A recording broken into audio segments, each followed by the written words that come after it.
А, Бүгүн биз АКМО экинчи тур 2024 жылы болгон тестти бир талкуулайбыз. Биринчи эле суроодон баштай берсек.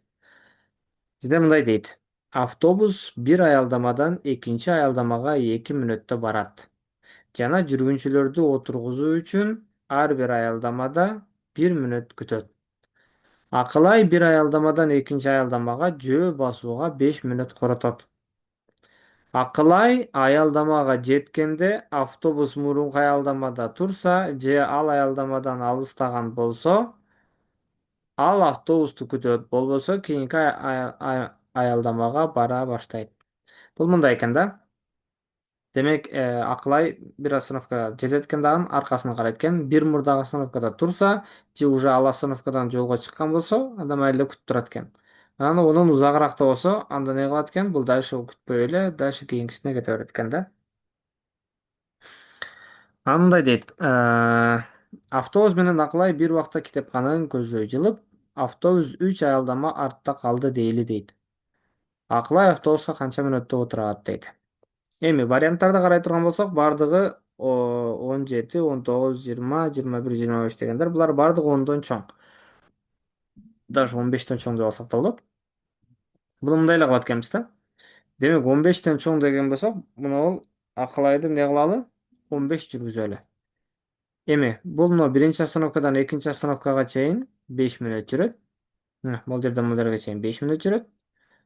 А могул жерден могул жерге чейин дагы 5 мүнөт, могул жерден могул жерге чейин дагы 5 мүнөт. Ошондо 15 мүнөт өткөндө Акылай уже каяка келип калды? Мына келди. Эми 15 мүнөт сразу биз баягы бул 5 мүнөт жүргөндө бул мынчадан жүрөт деп отурбай эле сразу 15 мүнөт жүргүзүп койдук. Все минимально 15 деген даже жок да варианттарда. Эми автобус эмне болот? Бул жерден бул жерге чейин 2 мүнөттө келет, 1 мүнөт күтөт. 2 мүнөттө келет, 1 мүнөт күтөт. 2 мүнөттө келет, 1 мүнөт күтөт.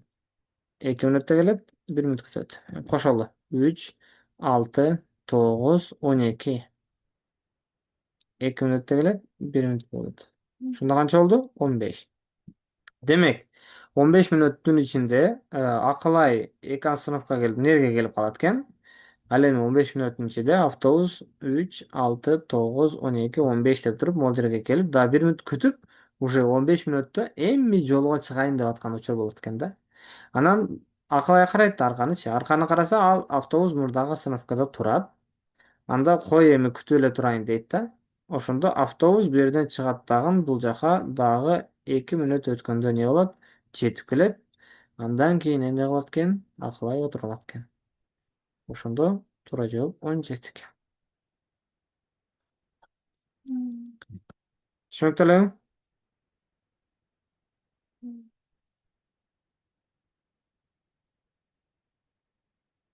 Ооба. Суроолор жокпу? Жок. Дальше. Эми мындай кылат экенбиз. X'тин 15%, Y'тин 20%на барабар дейт. X'тин 15%, X'тин 15% барабар Y'тин 20%. Эми суроо, ордуна сан коебуз десек канча коюшубуз керек же кантип коюшубуз керек? 101 жазбагай. Кимисиге? Немелерге, X'тарга. Туура. Бизде айтып атат. Y X'тин канча пайызы деп атпайбы? Ошон үчүн биз эмнени табалы? X'ти табалы да. Жок, X'тин канча пайыз дегенде X'ке 100 берели. Ошондо мына X'те 100 берсек, X'тин 15% дегенде 100'ün 15% канча экен? 15. Демек, 15 барабар Y'тин неси дейт? 20%. Эми карайбыз. Y'тин 20% 15 болот экен. Бул жерге жазабыз. Сан пайыз деп. Y-тын 20%, 15 болот экен. Ал эми 100%, канча деп таба аласыз да? Өз негизи Y бул 100% го. Анан 20% 15 экен, 100% канча деп кайчалаш көбөйтөбүз. X'ти 20 көбөйтсөк 20x барабар 1500. Анан x барабар дейбиз да, 1500'ü 20'ga бөлсөк 75. Бул бул мен муну x деп алып турмун, кечиресиңер. Бул бизде x эмес эле, эмне эле?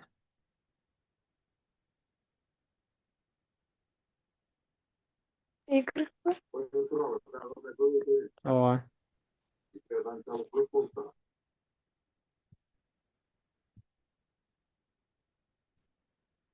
Демек y.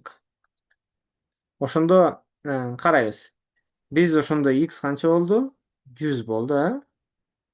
Ал эми y канча болду? 75 болду. Эми x 100, y 75 болсо, y x'тин канча пайызын түзөт?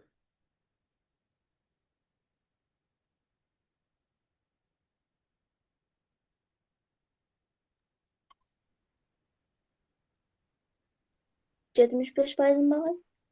Ооба. 100 бул 100% болсо, 75 бул эмне болот? 75% да.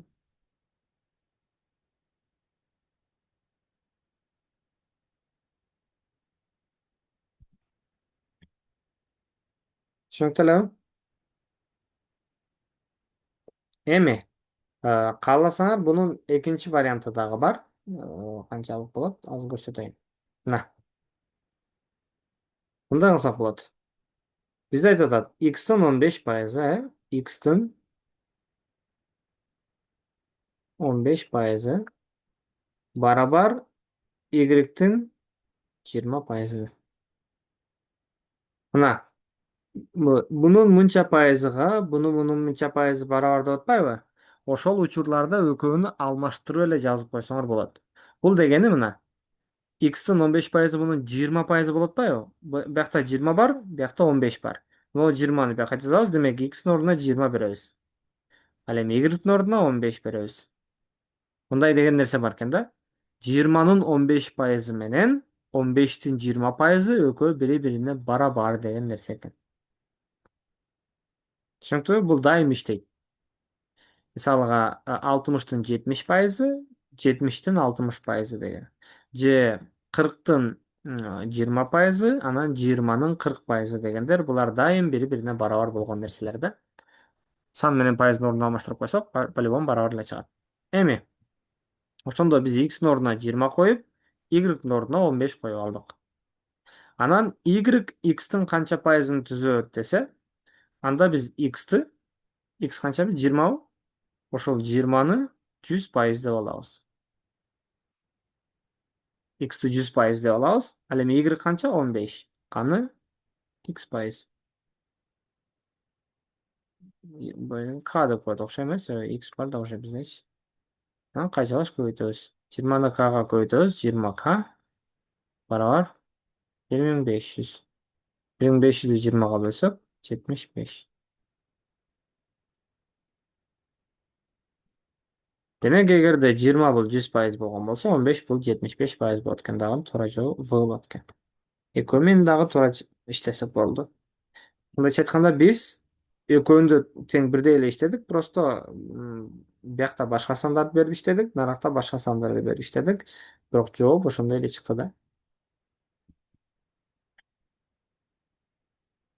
Түшүнүктүүбү? Ооба. Сонун. Сонун. Үчүнчү суроо. Тик бурчтуктун узундугу 10%га узартылып, туурасы 10%га кыскарган дейт. Эми жаңы аймак эски аянттын канча пайызын түзөт? Эми биз бул жакка тик бурчтукту чечебиз дагы жактарын өзүбүз жазып алышыбыз керек экен. Силерге суроо. Процент менен чоңойтуп кичирейтиш үчүн Жактарыны канча деп алайын? 3 santimetre. Канча? 3 santimetre mi? 3 дейсиңби? Hmm. 3 деген санды 10% көбөйтүү кыйын болуп калат да. Кайсыл сандын 10%-ин тапкан оңойраак?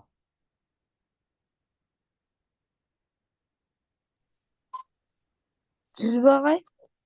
Туура. 100. Мына бир жагын 100 деп айтайын. Бир жагынычы? Муну кичинерээк айтышыбыз керек да. 50 bulan 25. 50 болот. 25 боло калат. 25'in 10% эме бүтүн сан эмес да. Ошондо биз могу тик бурчтуктун бир жагына 100, бир жагына 50 дедик. Эми карагыла.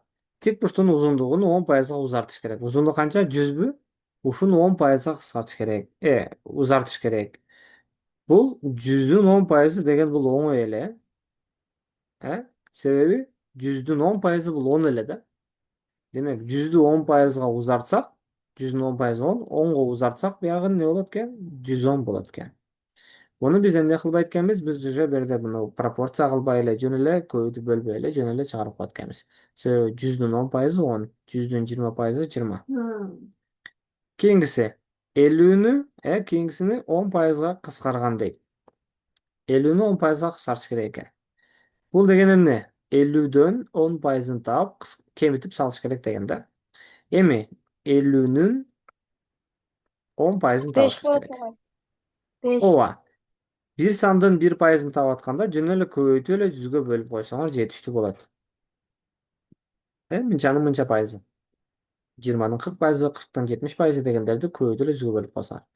0 менен 0'ды кыскартсак 5 экен. Демек бунун 10%ы канча экен? 5. Ошол 10%га кыскартыш керек экен да. 10%га кыскартсак канча калат? 5. Жок, бул 10% 5 да. Ушу 5ке кыскарса, 5ке азайса. 45. Мгм. 52. 45. 5. Все, буга чейин 50 эле, туурабы? Анын 10% канча экен? 5. Ошону 5ке кыскартып салдык, канча болуп калды? 45 болуп калды. 10%ын таап туруп кемитип койдук да. Кайра келип кет. Түшүнүктүү элеби?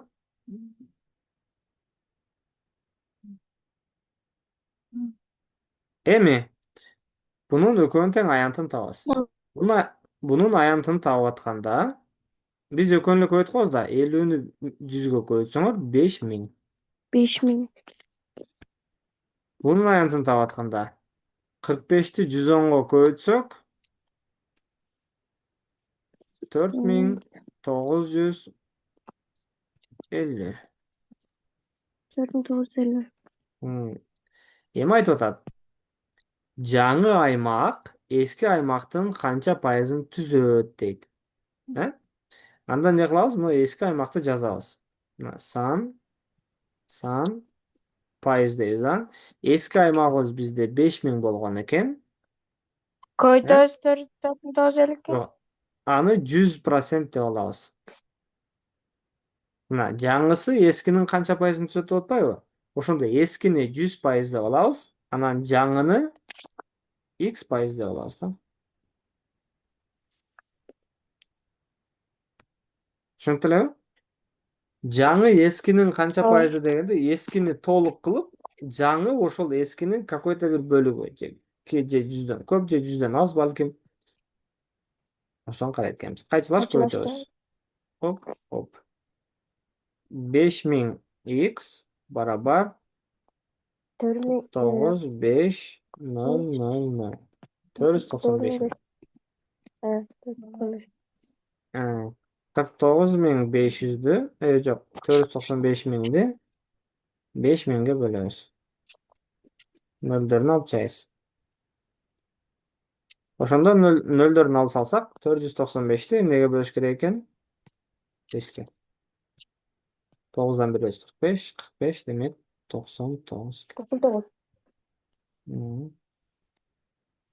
Демек өзгөрүүдөн кийин мурдагысы 100% болсо, өзгөргөндөн кийинкибиз 99% болот экен. Ошол мурдагынын 99% болот. Ага эмнеге 99 болот? Кем чыгабыз?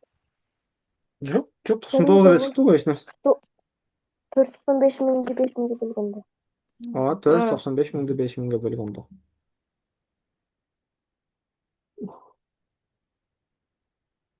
Демек, мурдагысы 5 миң эле, кийинкиси 4950 болду. Кичине азайды да, туурабы? Кичине азайса уже 100% болбойт. Бир аз 100дөн азыраак пайызы болот да. Ошо канча экен? 99. Бир аз эле кыскарган үчүн 1% азайып туруп 99% калыптырган.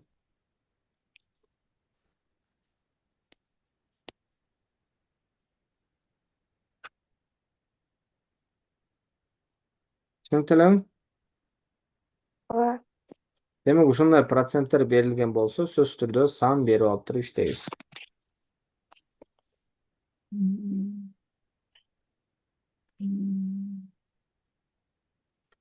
Дальше. 4 сан катары менен жазылган. Анан эгерде силерге мындай эч нерсе берилбей жөн эле жазылып калган болсо, кааласаңар эмне кылсаңар болот? Аларды тамгалар менен түзүнүп алсаңар болот да, жакшылап.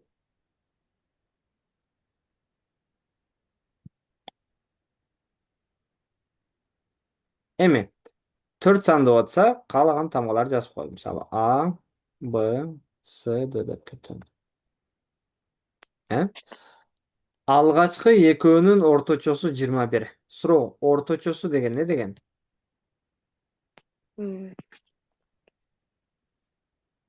Кошкон бардык кошкон сандарды канча сан болсо ошого бөлүп койгон.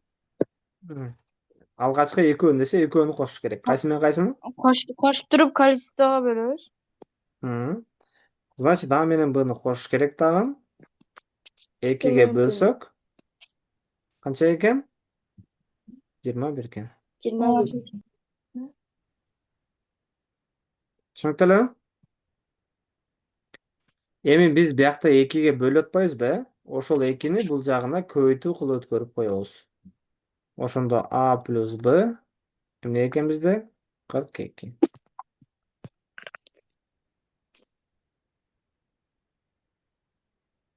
Түшүнүктүү элеби? Эми Ооба. ортодогу экөөнүн орточосу. Ортодогу экөө кайсылар?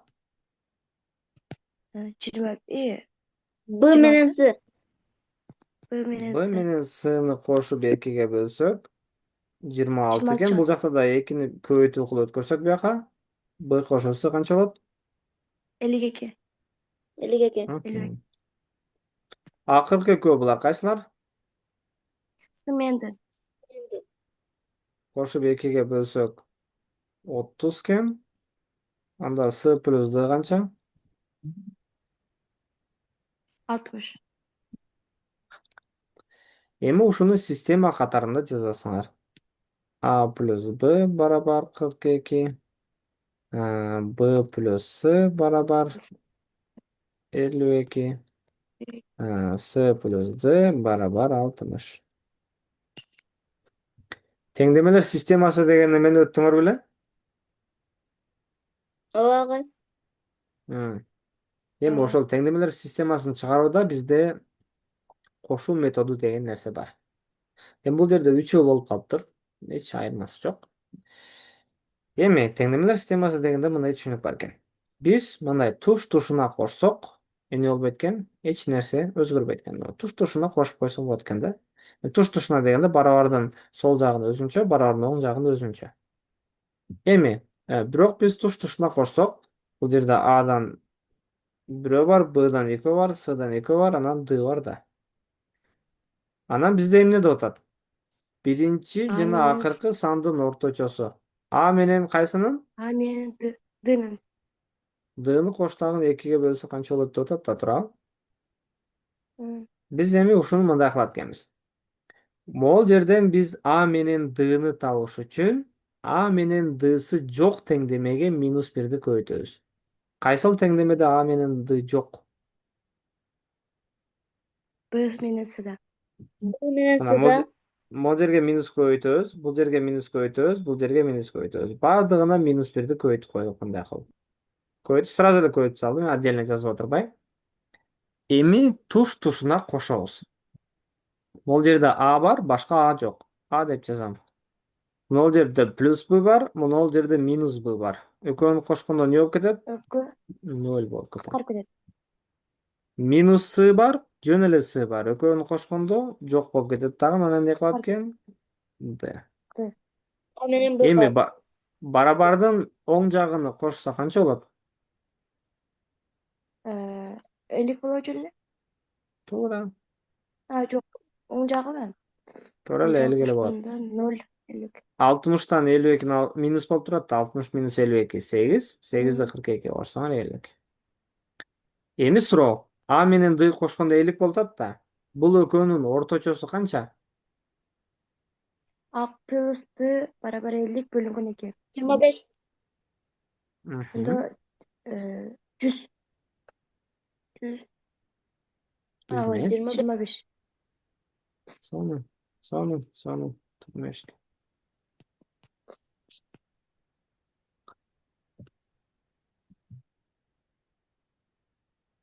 Түшүнүктүү элеби?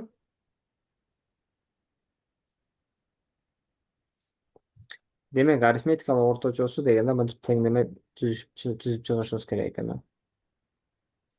Же экөөнүн арифметикалык орточосу десе, сразу 2 көбөйтүп туруп эле жазылса болот. İşte bu.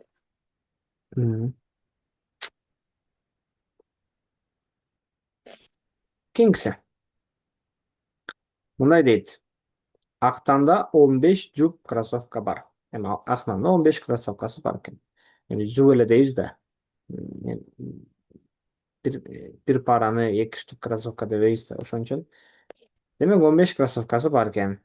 Жуптардын 5тен 3'ü кызыл. Суроо, 5тен 3 бөлүгү, 3/5 часть. Кантип табабыз? 5'ten 3 bölügü.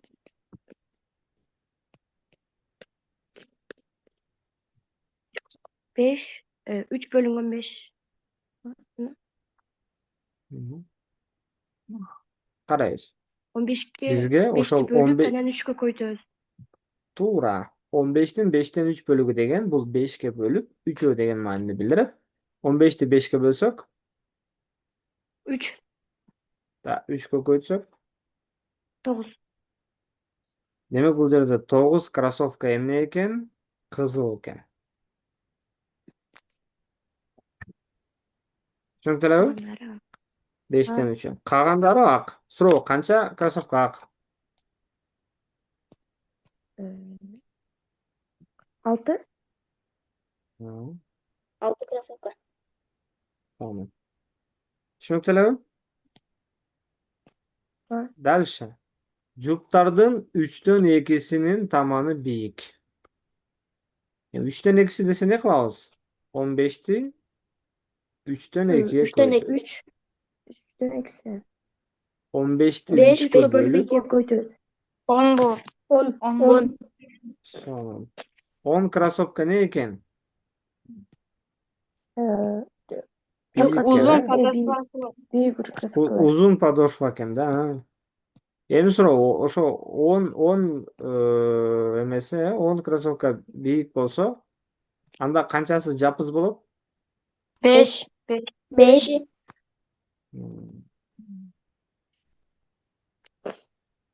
Сонун. Биз ушуну таптык. Дальше уланталы. Кызыл түстөгү бийик кроссовкалар коллекциянын бир бөлүгүн түзөт. Значит, кызыл болуп и бийик болгон кроссовкалар эмне экен? Бар экен. Koleksiyonun bir bölümü. 19'da. Бул бөлчөктүн бул бөлчөк үчүн мүмкүн болгон эң кичине маани. Эми суроо. Канча кызыл бар бизде? 9. Эми ушул кызылдардын ичинен канчасы бийик подошва менен, бийик таман менен? Кантип билсек болот? 4. Себеби бизде айтып атат, эң кичинеси деп атпайбы, Мындайча айтканда, кызылдардын biigi az болуш керек. Бииги аз болсо, анда жапызы көп болуш керек. Демек, жапыз өзү жалпы 5 эле да, ошол боло 10 кызылдын, демек 5-өсү жапыз болуш керек экен. Дагы канчасы калат? 9-у. Төртөө. 4-өө бийик болуш керек экен. Ошондо бул жерде кызыл анан бийик болгондор канча кроссовка экен? 10. Кызыл анан бийик. Кызыл анан бийик. 13. 13. 9. Жок. Бул кызыл деген 9та туурабы? Анан ошол 9танын ичинен 19 mu? 5-өсү жапыз, 4-өсү бийик. Ошо кызылдын ичинен. Суроо. Кызылдын ичинен канчасы бийик? 18 mi?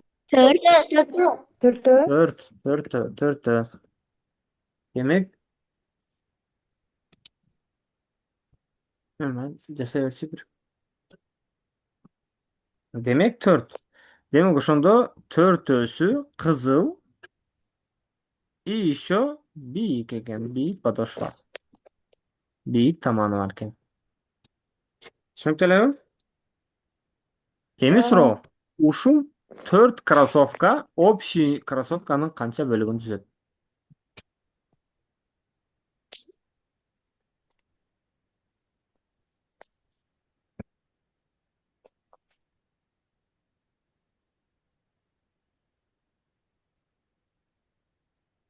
Общий. Общийнин канча бөлүгүн түзөт? 15'ten 4. Туура. Себеп мына общийнин канча бөлүгүн түзөт десе, мындай 15'ten кыласыңар 4. дагы астыга общийди жазып, анан муну эмне кызыл бийикти сурап атпайбы? Ошо кызыл бийик болгондо үстүгө жазып койсуңар. Ошондо общий 15 пара, анын 4-өсү кызыл жана бийик. 15'ten 4 деп коесуң. Канча бөлүгүн түзөт дегенде астыга общийни, үстүгө ошо кайсынысын сурап атса ошону жазып коет экенбиз. Түшүнүктүү элеби? Дальше. Байрамда 12 адамдын ичинде 6 түгөй бар болуп келди. 12 адам келди, 6 түгөй. 6 түгөй деген эме деген? Ошо муж и жена да, аялы менен күйөөсү. Ушуну 6та дос аялдар менен келиптир да эми. Эми айтып атат. Ар бир эркек аялынан башкасынын колун кысат дейт. Кол көрүшөт да эми. Эч бир аял бири-бири менен кол алышып учурашкан жок. Бул 12 адамдын жалпы кол алышууну саны канча дейт? Эми демек бул жерде только эркектер эле көрүшөт экен, аялдар менен дагы. Бирок аялдар бири-бири менен өзүлөрү көрүшпөйт экен, Мындай учурларда эмне кылабыз? Мындай учурларда ошол ситуацияны элестетип, биринчи эмне кылабыз ошону карашыбыз керек да. Элестеткиле, ошондо 6 бала, 6 аялы менен отурду, мына партага узун эле болуп. Анан эмне кылып баштайт? Көрүшүп баштаганда бирөөсү чыгат дагы арасыга. Баардыгы менен көрүшүп чыгат да тура биринчиси. Суроо, ошондо биринчиси турду дагы баары менен көрүшүп чыкса, канча жолу көрүшөт? 5. 12 koyulgandan 1 bölüngenden 2. 11 mi? 5 же 11. Жок. Бул мисалы бир эркек чыкты да туурабы? Ал өзүнүн аялы менен көрүшпөйт. Анан өзү менен өзү көрүшпөйт. Калган канча адам менен көрүшөт? 10 ta. Демек биринчи адам турду дагы 10 адам менен көрүштү. Бул биринчи эркек. Түшүнүктүү элеби? Анан бул кайра жайга отурду.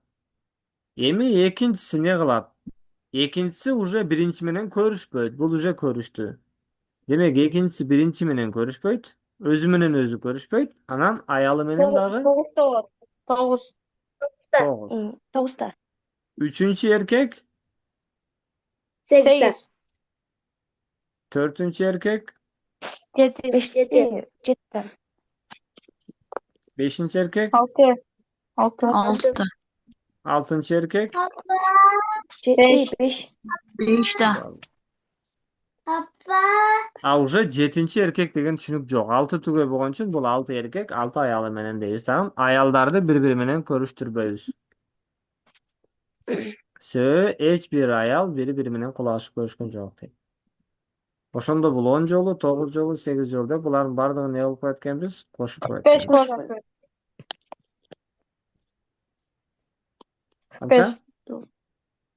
5. 5.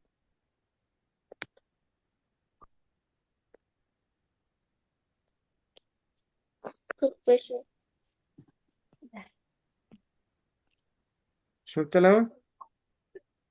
Hmm. Мхм.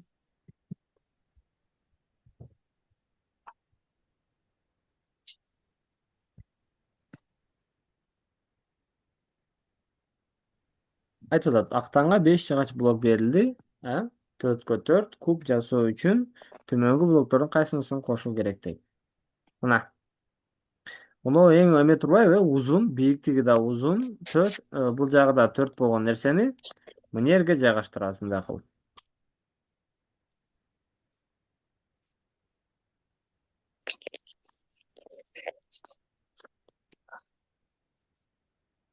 Түшүнүктүүбү мына?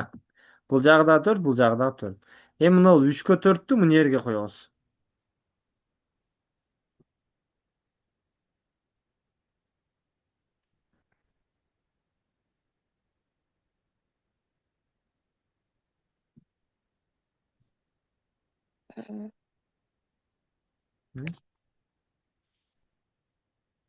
Түшүнүктүү элеби? Ошондо мындай аркасы менен алды, мындай болуп бийик уже чыкты. Эми мына 4кө 4тү мына жерге коебуз. Мындай кылып. Мындай.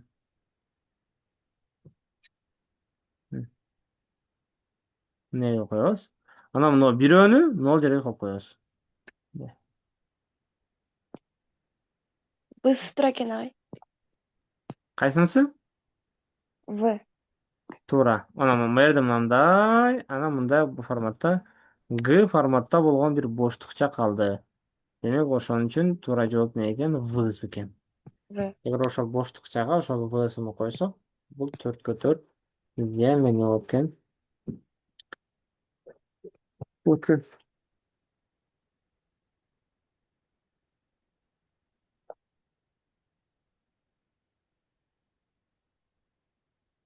Түшүнүктүү элеби?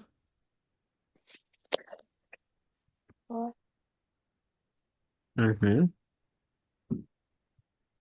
Мына суроо оңой экен. 8-инчини иштегилечи өзүңөр. Айрым квадрат.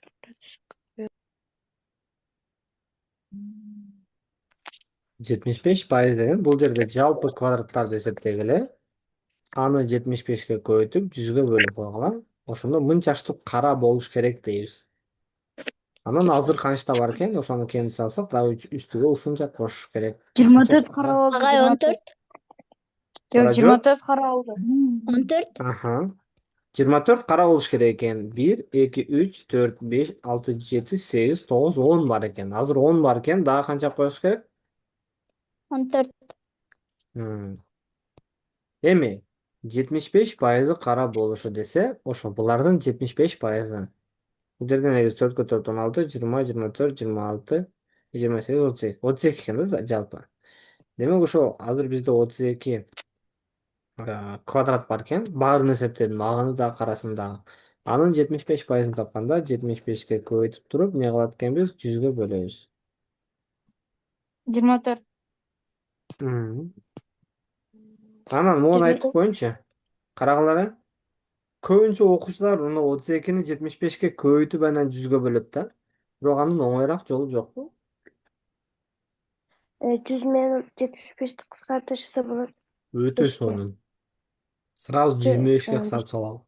25ке 3, 25ке 4. 4. А 32-ни 3кө биз ооз экеле колдон бөлө алабыз. 96. 96. 94кө бөлсөк, 4. бул 24. 14. Не 24? Демек жалпы 24 кара болуш керек. Bizde hazır 3, 6, 9, 10, 10 kara var. 24'ten 10'da alsak. Дағы 14 так 14 квадратты қара түске бояш керек деген дағы тура жол 14 деп қояды екенбіз.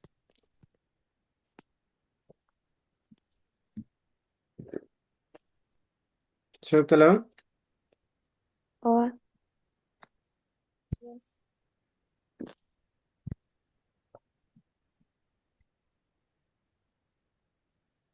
Дальше.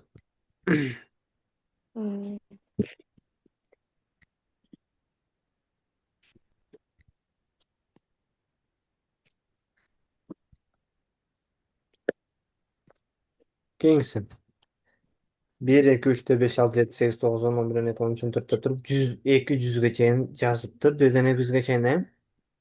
Демек, бұл санды 3 ұзындықтағы блокторға бөлөбүз. Мындайча айтканда бұл сандарды катарынан жазып алып туруп, 3-3төн 3-3төн кылып туруп, не кылат экенбиз? Блок кылып бөлөт экенбиз. Мисалы 1, 2, 3 өзүнчө, 4, 5, 6 өзүнчө, 7, 8, 9 өзүнчө, анан 10, 11, 12 деген менен булардын цифраларын адден алып туруп, 101, анан 112 дегенди эмне кылып туруп бөлүптүр. Бизде 35-чи блогунда кандай 3 цифра бар дейт. Муну чыгаргандын 2 жолу бар. Биринчи эсептеп чыгыш керек. Же логикалык түрдө оңойраак эсептейбизби? Экинчиси варианттарды карашыбыз керек. 35-чи блок болуп атпайбы?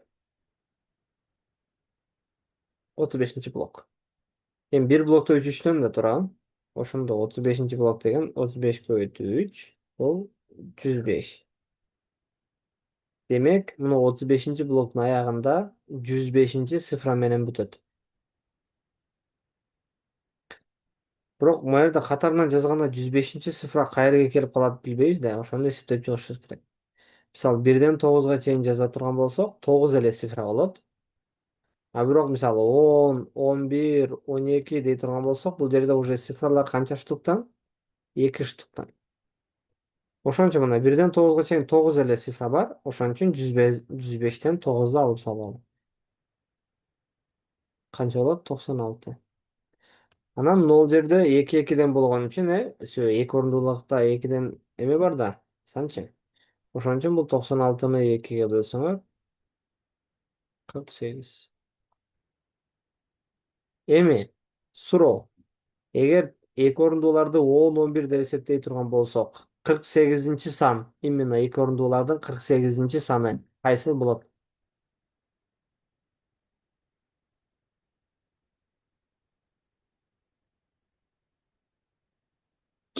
Багай М? 24. Жок. 2 орундуулардын 48-чи. 48 багай? Жок. Ой. 2 орундуулардын дегеним мындай да. 58 агай, 58. Биз мынтип эсептейбиз да мына. 2 орундуулар 10дон башталат да. Бул 10 дегенди 1 деп эсептейбиз да. 1-чи 11, 12, 13, 14.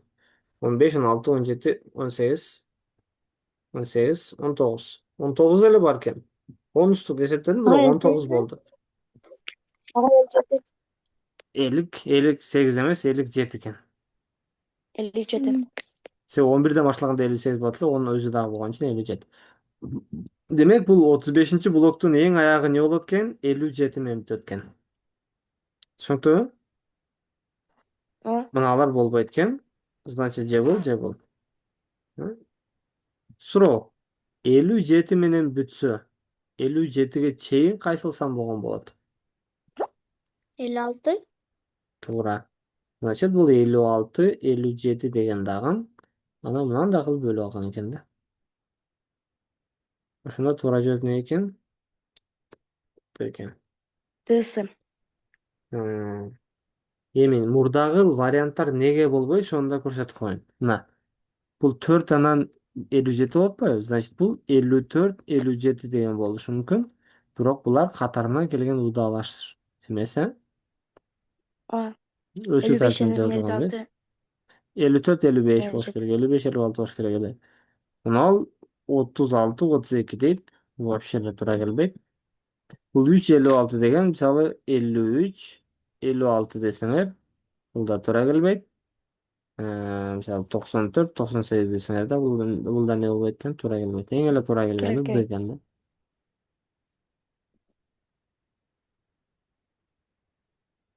Түшүнүктүү элеби?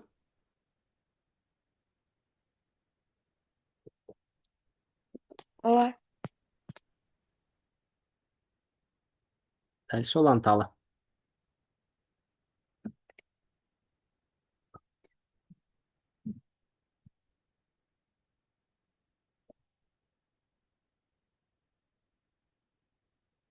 Бизде айтат, NBA баскетбол оюнунда оюнчу 44 упайга ээ болот. Негизи баскетболду билсеңер керек. Очконун 3 түрү бар. Бир өсү 1 балл берилет. Бул баягы фол болгондо. Баягы эмеде футболдо пенальти деген нерсе бар го. Ошол сыяктуу баскетболдо дагы фол деген бар. Сен мисалы топту алып кетип атасың, эми ыргытайын десең, бирөө колуңа мындай тарс урган болсо, негизи колуң кармаш керек, топту кармаш керек. Колуңа мынтип урган болсо фол болот. Ошол жерден баягы эмедеги футболдогу пенальти сыяктуу эч кимди алып коет дагы. Сен өзүң калтырат, сен не кыласың, кольцого таштайсың. Түшсө 1 очко, түшпөсө кетти да. Эми ошондой айтып атат бизде. Бир адам жалпы канча очко чогултуптур упай? 44 упай чогултуптур.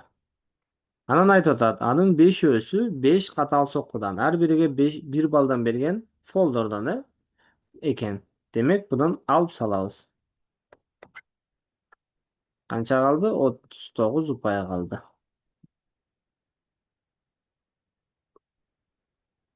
Түшүнүктүү элеби?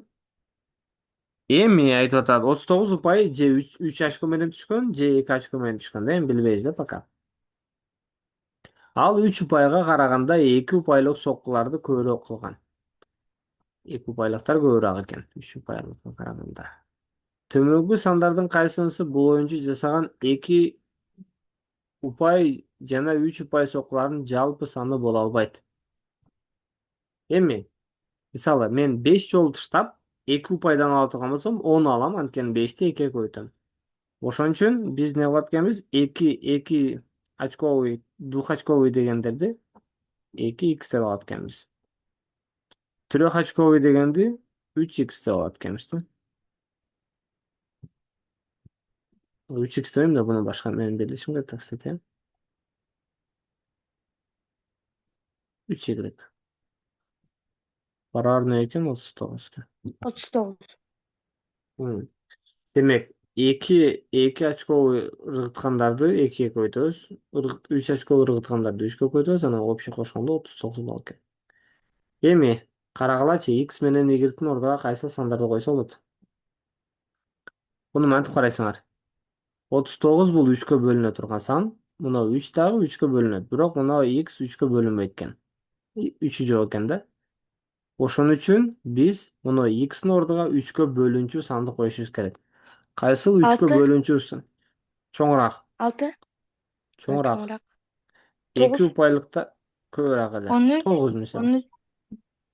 9 9. болсо, карагыла. 2 көбөйтүп 9 не болот? 18.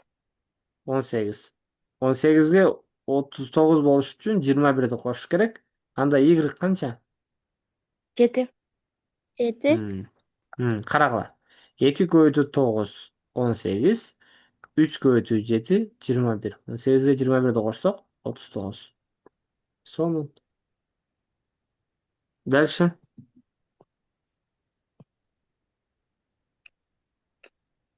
12. Эгер бул 12 болсо, бул канча болот? Бул 27. 27. Ой, 3-тү 27-ге көйсөк вообще эле көп болуп кетпейби? 27. Ой. 3'tü Y mi? Y-тин өзүн 9 тапкыла. mu? 9. 10 bu. Карайбыз. 5 агай. Мына 9. 2-ни 12-ге көбөйтсө Беш. канча болот? 9 29. 24. 5 агай. 24кө 15-ти кошсо да, значит, мына 15 болуш керек. 15 болуш үчүн туура эле 5-ни 5. кош керек. Мына 2 көбөйтүү 12 бул 24. 3 көйүтүү 5, 15. 24-кө 15-ти кошсоңор 39 деген туура эле чыгат экен. Түшүнүктүүбү? Ооба. Дагы сан койгула ачып өзүңөр. Дагы Агай 2 6 койсо менен болот. 9'du 6 менен 9'du коюп көрсөм болот экен. X'тин ордуга 6, Y'тин ордуга 9. Бизде мындай деп атат да Мээрим. 2 упайлык соккулар көбүрөөк деп атат да. Сен бияка 6, бияка 9 кылсаң 3 очковыйлар көп болуп кетип атпайбы саны? Ошон үчүн болбойт да бул. Агай бирisi 10 X'тин ордуга 15 15. агай. X'ин ордуга 15 коем. Канча? 3. 3. Туура. 2 көбүйтүү 15 30, 3 көбүйтүү 3 9, кошсок 39. Сону. Дагы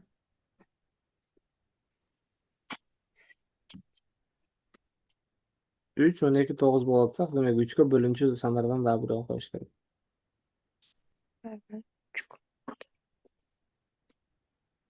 X'ин ордуна канча коёк? Азыр.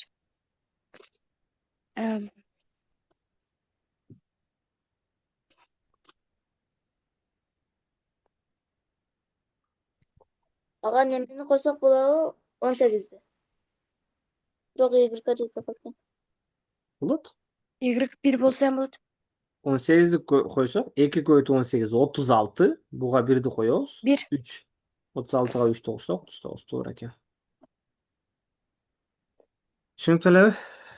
Эми варианттарды карайык. Бизде мындай дейт. Төмөнкүсүнүн кайсынысы бул оюнда жасаган 2 жана 3 упай соккулардын жалпы саны боло албайт дейт. Жалпы сан деген экөөнү кош деген мааниде да туурабы? Биринчи. 9 менен 7-ни кошсо канча болот? 16. Демек 16 боло алат. 12 менен 5'ти кошсо 17. Отсет 15 экен. боло алат. 15 менен 3 18 боло алат. 18 менен 1 15. 19 боло алат. 15 Демек боло албайт. 15 боло албайт экен. Ошон үчүн бул 15'ти белебиз.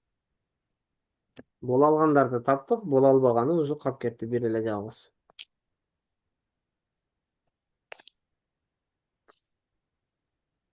Түшүнүктүү элеби? Ооба. Демек ордуга сан берип көрүп, текшерип, анан мунулар болду, анан калганы болбойт деп туруп. Болбогонун танап өткөнбүз. Агай аздан канча иштейбиз? Да 5 турба иштейбиз, сонун менен бүтүрөбүз. 10 суроо иштедик да.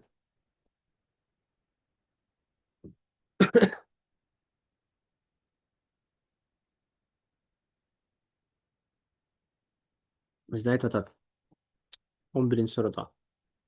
Эми карагыла. Булардын варианттары болбойт. Буларда мындай бир место коюп коет.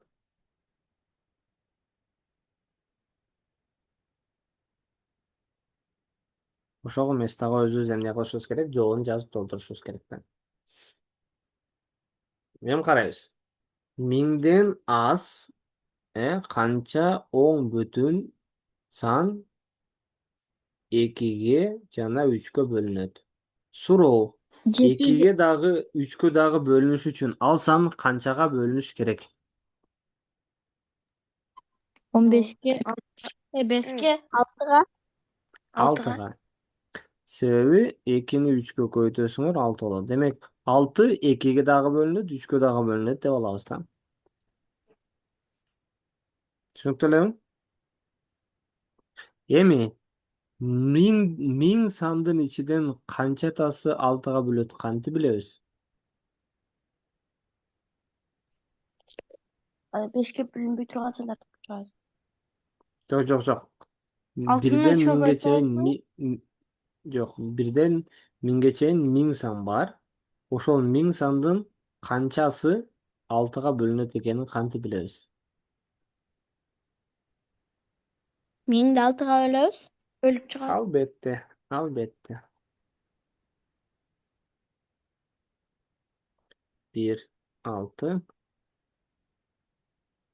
4. 4, 0, 6, 36, 4, 0, 6, 36, 4. Demek dальше bölmeyiz.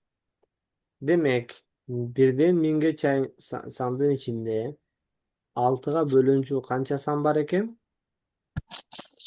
166. 170. 166.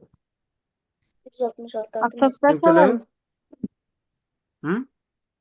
Astat kaç kalan? Rastat kanı septiyoruz. Al bölünmekte söyle.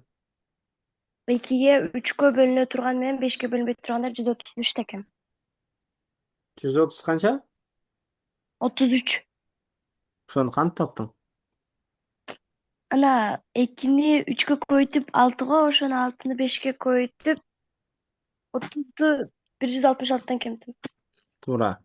2'ye 3'e 5'e degen bolsa kança bolat eken? 30. Demek 5'e bölünböyt degeni bul 2'ye 3'e bölünüp bирок 5'e bölünmöş üçün 2, 3, 5'ti koysaң 30. 30'ga bölünböş керек да бул санчы. Эми ошо 1000 сандын ичинде канча саны 30'ga бөлүнөт ошону эсептеп чыгышыбыз керек. 1000'de 30'a bölünөт. 3 3'ten бүтүн беребиz. кетөрөт. 90. Кемите озон 0. Та 3 3'ten бүтүн деп беребиz. кетөрөт. 90. 33 бүтүн. Demek 33 деп туруп эле кетип берет экен, бирок 33 бүтүн бир нерсе дебейбиз. 33. Demek birden 1000'ge чейин 166 сан бар, ал 2'ge de 3'ge de bölünөт. Бирок анын ичинде 33 сан бар, алар эмне болбойт? Албайт да, Бөлүнбөйт. мына 5'ge бөлүнбөйт. Ошондой болбогонун алышыбыз керек. Кемитип коет экенбиз да. 166'dan 33'tü кемтисек 133. Чыгарылышын монтип жазабыз. Манерге мантип 133 деп.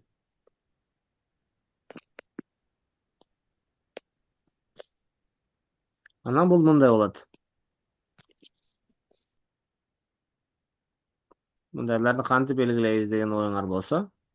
Сам бул жерде мындай 1, 2, 3, 4, 5, 6, 7, 8, 9, 0 деп туруп болот. Бул жакта да 1, 2, 3, 4, 5, 6, 7, 8, 9.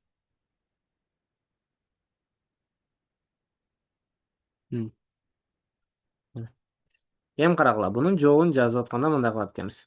Биринчи катарга 1ди жаздыкпы? Нол жерден 1 дегенди мындай круглый кылып туруп мынтип ичин боеп коесуңар. Бул дегени биринчи катардан 1 боелду деген. Экинчи катарда 3пү?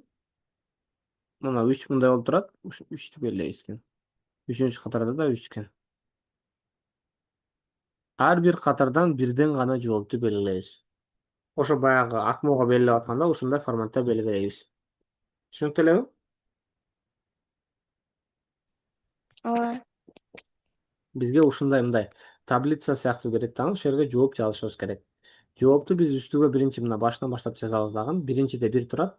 Ошол түп-түз катардын ичинде 1 деген эле санды белгилейбиз. Экинчиде 3 турат. Ошо экинчи катарда 3'тү белгилейбиз. Үчүнчү катарда да 3'тү белгилейбиз. Ушунду белгилеп койсок, демек бизде эмне болот экен? Кийин текшергенде туура болот. Өткөрө берейинби?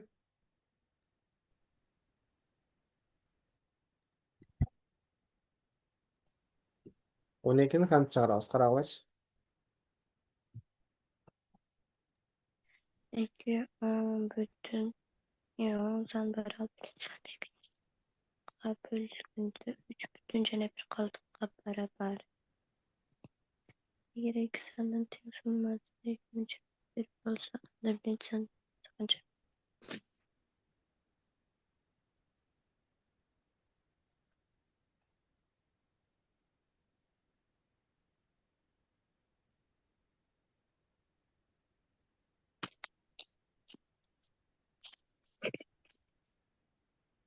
Көбүнчө теңдеме түзгөнүңөр жакшыраак болот. Суроону негизи эле окуп атканда бөлүп окуш керек. 2 оң сан бар экен. Жазып коеюн. Биринчи оң сан Экинчи оң сан. Улантабыз. Алар биринчи санды экинчи санга бөлгөндө 3,1 калдык калды дейт. Биринчини экинчиге бөлсөк 3 бүтүн болуп, анан 1 калдык калды дейт. Ошону кантип Он- жазбасак болот? 13 болобу? 3 бүтүн анан 1 калдык калды дейм мына. Мисалы экинчисини x дей турган болсоңор, биринчиси ушудан 3 эсе көп, анан 1ге көп. 1 калдык калып калпайбы? Значит, бул 3x кошу 1 экен. 3x кошу 1x барабар 2000 Сонун экен ага. 2021 3x плюс 1 кошу x барабар 2021. 2021. Бат-бат эчтеп койгонго болду. 4x кошу 1 барабар 2021. Мхм. 4x барабар 2021. 20 бөлүнгөн 21 кемтилген 1. 4x барабар 505. 2020 бөлүнгөн 4. X барабар 505. Анан 505'ti 3'e koyup 1'e koşu. Демек, бизде экинчи саныбыз 505 экен. 505'ti Birinci 3'e sanыбыз koyup 1'e 1000 koşsaňar. 1516.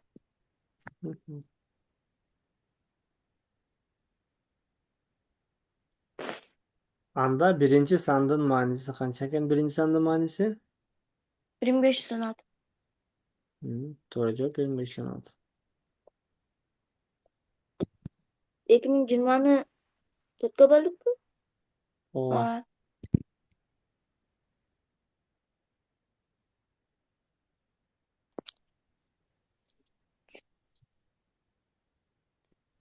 Өткөрө берейинби?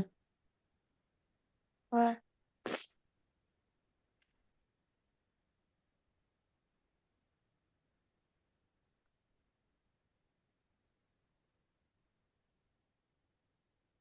Hmm, 316 bolduydu. Hı? Bayağı cevabı 1556 bolduydu. 1516. 1516.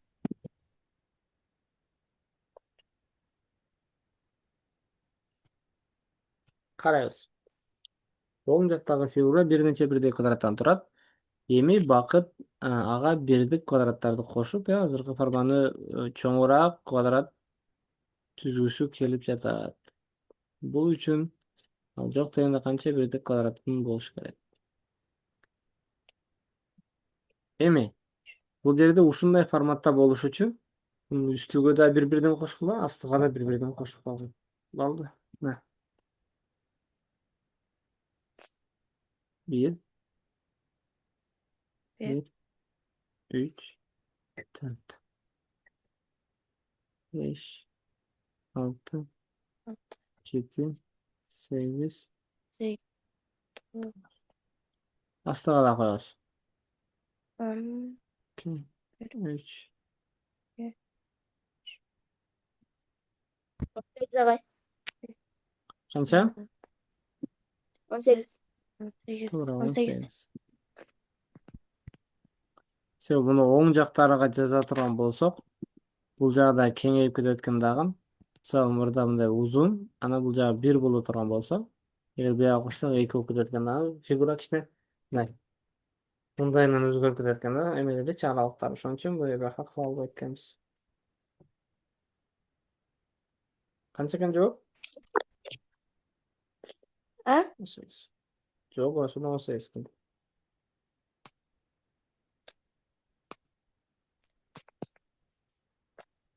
Дальше 14-нчү суроону чыгаргылачы.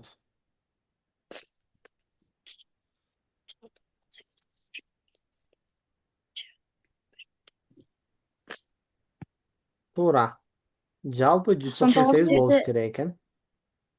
Теңдеме кылса 149 кошу 119 кошу 29 кемти x барабар 198 болот. Ошо Теңдеме кылып кетебиз. x теңдеме кой эле жөн эле.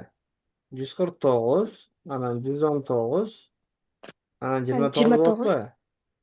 Барабар Буларды кошсок 250, 259, 268, 281, 297. 297. Мындайча айтканда, ошол добуш бергендердиги мисалы 149 адам бияка, 119 адам аяка, 29 адам бияка вообще каршы жооп берип атпайбы? Жалпы эсептесе канча болуп кетет? 297 болуп кетет. Бирок 297 болбош керек да. Себеби 10 адам жок. Канча адам бар? 3'ü. İyi çok. 198. 198 адам. Демек 297-ден 198-ди 7'den алсам, 198 kemtemiz. Şunda 99. демек 99 адам эмне болуптур? Экөөгө тең жооп берип Doğruşu коюптур да. verildir. Экөөгө тең добуш берип коюптур. Ошон үчүн анан эмне болуп кетет? Көп болуп кетет ошол санычы. Болсо саны ончолук көп болуш керек да. Түшүнүктүү элеби? King size. Акыркысы.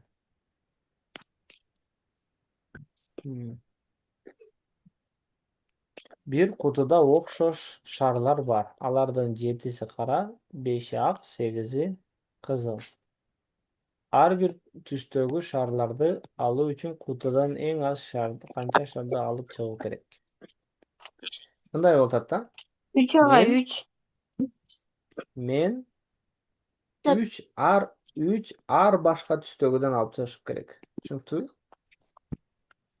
Мисалы, биринчи алсам, менин пешенем жок болсо, бул жык болгон нерсе биринчи чыгып алат, мисалы, кызыл, Мына, биринчисин алганда кызыл чыгып калышы мүмкүн да.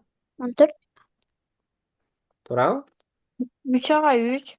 Анан менин эгер бактым вообще жок болсо, мен ушундай адам болсом, мен баягы монетаны ыргытып туруп, же орел же решка чыгат десем, экөөнүн тең ортосу алып калган вообще невезучий адам болсом, биринчи кызыл чыкты да, анан мен эмне деп айтам? Кийинкиси кара болсун, кийинкиси ак болсун дагы, сразу 3 тандаганда мен бүтүрөйүн дейм да. Бирок менин бактым жок да, ошон үчүн мен эмне кылам? Кызыл деп чыга берет да. Канча жолу кызыл чыгат? 5 yol. İyi yak 8 yol. 7 жол. 8, кызылдан 8 болчу. Демек мен Ой. 3 башка түштү алайын десем, мага кайта окшош түштөр түшүп атат. Анан майлы деп 8 жолу алдым. 8 жолу тең не чыкты? Кызыл чыкты. Кандай атат? Şunda Ар бир ay 20 olabı. 16 yol bu kadar. Şundaga Анан 20 olabı. анан ошондо мен 8 алып болбодум да. Андай кылабыз, 7-ни алабыз эми. Экинчисин алганда не чыгып баштайт? Кара чыгып баштайт. 14 ekan. Кара чыгат. Барып кара чыкты. Кара канча штук? Kara 7. Демек, бияктан 8, бияктан 7 кошкондо 15. 15 жолу алдым. 15 жолу алдым. Бирок 3 түз чыкпай койду де. Төлкө кызыл чыкты, төлкө кара чыкты. Азыр менде кызыл менен кара бар да, бита жетпей атат.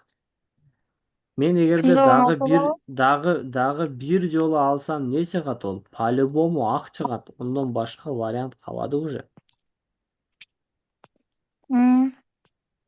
Демек 8, 7, 1 кошсок.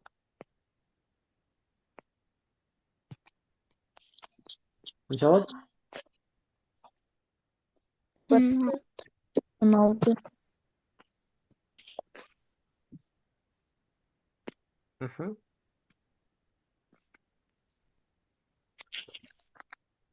Aga ikinci turda 5 surada